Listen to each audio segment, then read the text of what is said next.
Que la paix de Dieu soit avec vous. Madiba, Nelson Mandela disait « Le ressentiment est un poison que l'on avale tout en espérant qu'il va tuer la personne détestée. » Est-ce que vous avez de la rancœur? Il faut pardonner.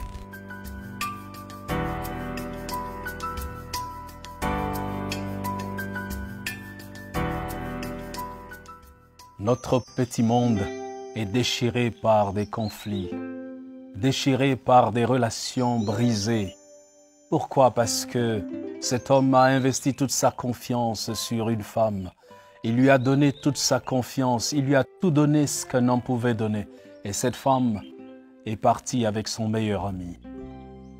Cette autre jeune fille a donné sa jeunesse à cet homme. Ils ont eu des enfants.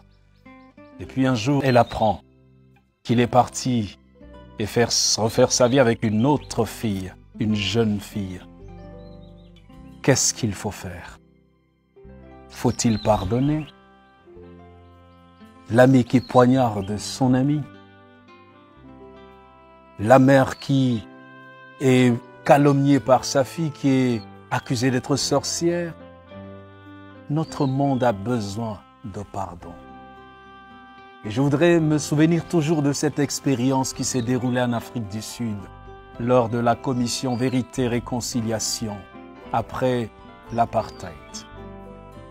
Il y avait ce jour-là, lors de ces audiences, l'expérience de ce jeune policier, cet africaneur, qui avait tué l'épouse de cette vieille femme.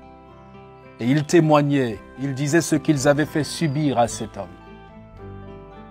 Ils avaient tué, après avoir tué le mari, il est revenu prendre le fils unique de cette femme. Et il est allé tuer cet enfant. Quand il relatait cette expérience, tout le monde était en larmes. C'était insoutenable comme récit. Et maintenant, les juges ont demandé à la femme, « Qu'est-ce que tu veux que nous fassions pour réparer ce tort ?» La femme a dit, « Je vais demander juste deux choses. La première chose que je vais demander au perpétrateur, c'est qu'il m'amène là où il a tué mon fils, pour que je prenne la terre où il est tombé, afin de faire les obsèques de cet enfant, des obsèques dignes de cet enfant. La deuxième chose que je vais lui demander, c'est qu'il vienne habiter chez moi, pour que je déverse sur lui tout l'amour que je devais déverser sur mon fils. Parce que je l'aime, je lui ai pardonné ce qu'il a eu à faire. » Tout le monde était en sanglots, tout le monde était en larmes, parce que c'était incroyable ce qui se vivait. Et ce policier allait se jeter dans les bras de cette maman. Et il a commencé à pleurer. Je vous assure, le pardon libère. Dieu sait pourquoi il nous demande de nous réconcilier les uns avec les autres. Je ne sais pas ce que tu as connu comme déception dans ta vie. Je ne sais pas ce que tu as dans le cœur comme rancune. Mais l'absence du pardon peut te détruire, est-ce que tu le sais?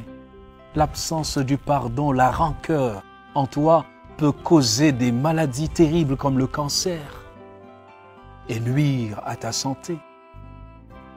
C'est pour cette raison que la parole de Dieu nous exhorte.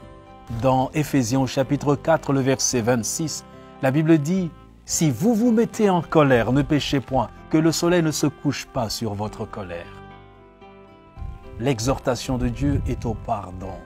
Nous devons nous accepter les uns les autres. Nous devons nous supporter, nous pardonner réciproquement. Est-ce qu'il y a quelqu'un qui t'a fait du mal et à qui tu refuses de pardonner? Est-ce que tu sais que quand tu refuses de pardonner, même tes prières ne sont pas exaucées? Et c'est pour cette raison que Jésus dit dans Matthieu 5, au verset 43 et suivant, que nous devons bénir nos ennemis, bénir ceux qui nous maudissent. Il y a de la libération quand nous pardonnons. Il y a une puissance dans le pardon. Et c'est pourquoi lorsque Dieu nous a pardonné en Jésus-Christ, nous avons ressenti cette paix, cette joie. Si tu as expérimenté le pardon du calvaire, pardonne à ton frère, pardonne à ta sœur. Et arrêtons ces rancœurs, arrêtons ces rancunes et pardonnons-nous, embrassons-nous, aimons-nous et laissons Dieu agir dans notre vie. Il y a la véritable puissance dans le pardon. Libère-toi, mon frère, ma sœur. Et si cela te dépasse, appelle Dieu au secours. Car je sais que pardonner n'est pas facile, mais si nous nous appuyons sur Dieu, il va le faire. Que Dieu te bénisse.